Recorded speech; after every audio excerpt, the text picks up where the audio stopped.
Good afternoon, everyone. Got a nice fall day here. I think it's September the 23rd or something. Anyhow, it's a beautiful day. Nice and early taste of fall. It's I think a high about mid-60 here in Ohio. Wanted to speak to you today a little bit, at least my thoughts, share a few of my thoughts on carbon rim versus aluminum rims, and then also same topic, which could be a whole separate video, but we'll throw them in here as well. Narrow rim versus wide rim.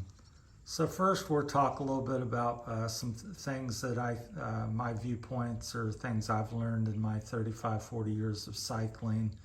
As you can see, I have a wide variety here, and this is about a quarter of my collection. I have much 700C rims, a very wide 24-inch, 16-inch, so these are 16 and 20s for the most part, but so we're just use them as examples.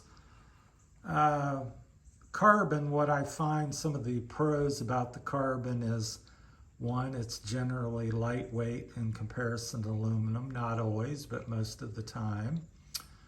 It's also has a good dampening quality. I find usually when I ride a carbon rim versus aluminum, the ride is smoother, noticeably smoother.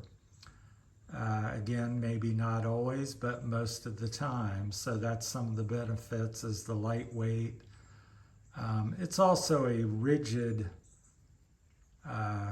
rim. All these rims and materials, what I find is I've had carbon failures, I've had in various parts, I've had aluminum failures.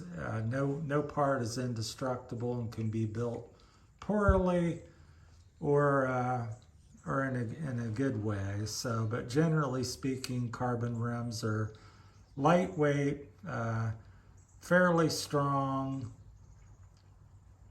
and they have a good dampening quality.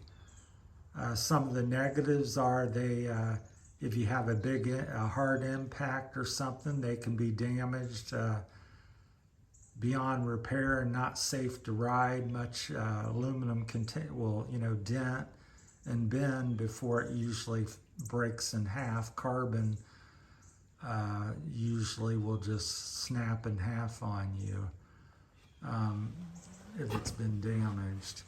So at the end of the day, if I was going someplace and I had to take one set of rims and I couldn't get any more, I would probably ride the aluminum for that reason. They're fairly lightweight, they're fairly rigid, and they're pretty durable. You can take an impact and you maybe can keep going and get back to where you need to go. And the carbon is a little more likely just to completely fail, potentially. So that's kind of my take on that. You can let me know what you might think. I'll come up with some other ideas. Right now we'll go into the wide rim versus narrow rim. When I first started cycling 35, 40 years ago, this one on the left, which is about has about a 24 millimeter outer diameter and a 23 or so, well, not 23, 22 and a half or something. It's 8 or 10 millimeters narrower. Might be, that's probably about 16 to 18 millimeters inside diameter. That was kind of the standard even on recumbents today. A lot of times you'll buy one, a Velocity Aero Heat, and they're very narrow. If you're running a 23, 24, 25 cc tire, it's not bad, but not so bad. But a lot of tires nowadays, people tend to push, and myself included, we're running 28, 32, 40 millimeter tires in many cases on our race bikes and our bikes that we're riding.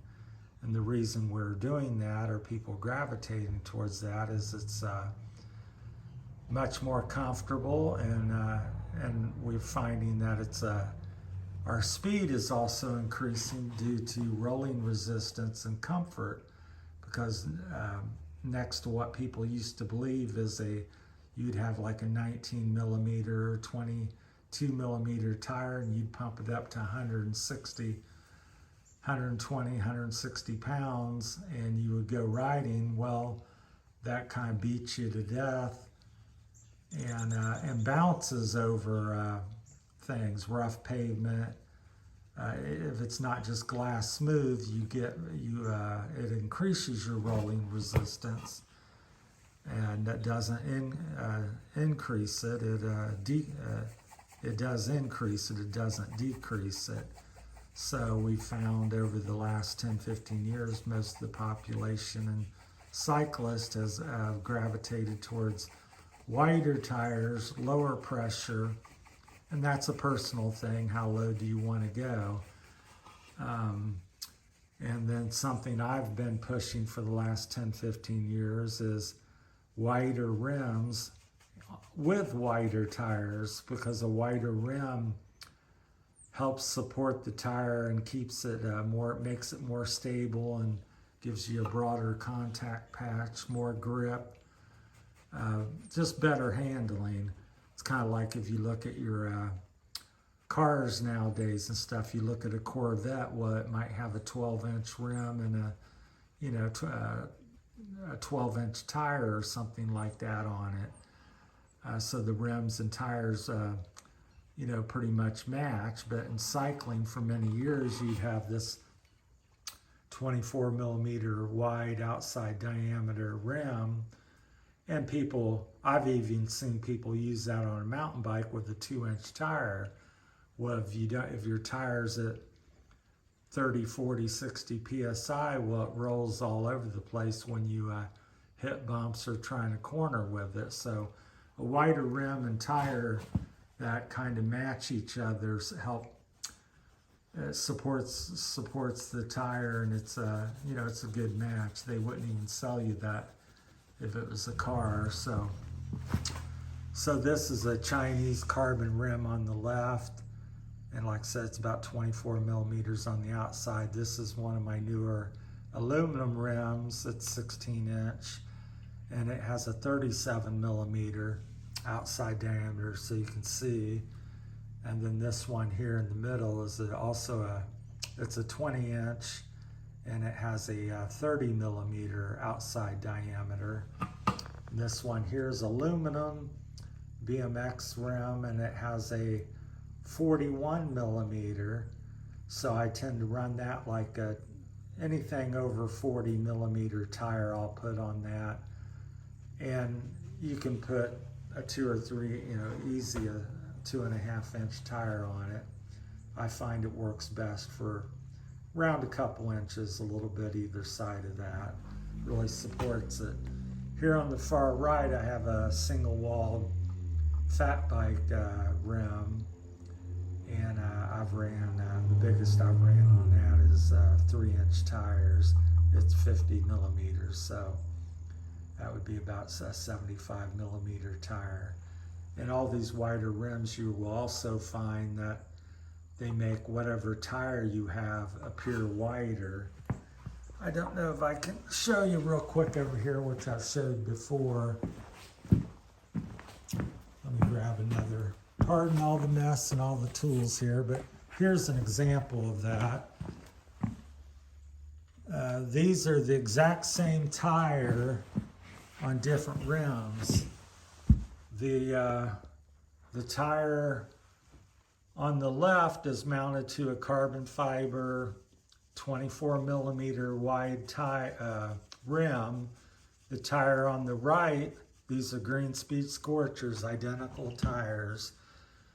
The tire on the right is mounted to the 38 millimeter rim, and you can see the difference. It's at least 1/4 of an inch, eighth of an inch somewhere between that and 1/4 of an inch. It's significant. It almost looks like it's not the same, you know, tire, but it is, I assure you. They're Green Speed Scorcher 120 on that one, and the 120 on that. So that's what a wider rim does. And then also it helps stabilize the tire when you're cornering. And again, if you're just a casual rider and you're doing 10-15 miles and you're going, you know, 10 miles up the trail or road, it's not that big of a difference. Most of my talk is geared towards a performance rider. See, on these trikes here, I've had them up to 50 miles an hour going downhill and 35, 40 on flats.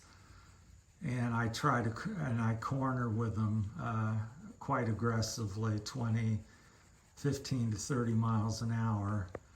So this is where all this, my talk and thoughts are geared towards that type of rider that pushes the pace a little bit. You're performance oriented, you're trying to carry more speed in corners, and you care about handling and comfort. And this works on two-wheeled bikes and diamond frame bikes as well. So this information, but it really works is a huge difference on recumbents, trikes and stuff, three-wheeled vehicles. It's very much more noticeable with them and performance. So I suggest you consider the type of rim, carbon or aluminum, and the rim width. There's all kinds of factors, but we're just talking about them today. There's also spoke count, spoke gauge, and lacing patterns, and all these different things, which I could also talk about. But I'm just trying to share, the point of these videos is to share information that I have found, and if you find something helpful, great. If not, that's fine too. And also, the other point of the videos and stuff in my channel is to also, I may learn something and find something new from you guys. So feel free to share your information, and I'm open to new ideas and hearing what other people have thought. But that's my take here on carbon rims versus aluminum. Once again, the carbon is, I find it to be generally lighter. I find it to be a lot of times a little stiffer. And also a thing I've always enjoyed on them, and as well as the extra comfort that dampening qualities. So usually I've always found them to be more comfortable. And again, the aluminum is cheaper. It's also fairly light, and then I think it's a little more durable. But once again, each of the products between carbon and aluminum can be built, you know, poorly or good. So you can make a really strong, durable carbon rim, and you can make a poor quality aluminum one. So that's my take on that. And so I hope you find something useful here, and also consider the width of the rim nowadays. So I think I've always been a little ahead of the curve in my thinking on bikes and stuff. So, but that's where I'm at. So, and that back over here is where, again, it shows the same tire. There it is, directly up above. Up above, that's no camera work. That's the same tire on a 24 to 38 millimeters. So what's that, 28, I believe that's an 18 millimeter wider rim, and it makes that much difference in how big the tire looks. So you get more air volume for comfort, you get a better contact patch, you just make better use of the tire, so you can actually end up with a bigger tire even though you've not done that just by changing your rim width. That's my time. If you got any questions, let me know. Appreciate everybody watching. Thank you.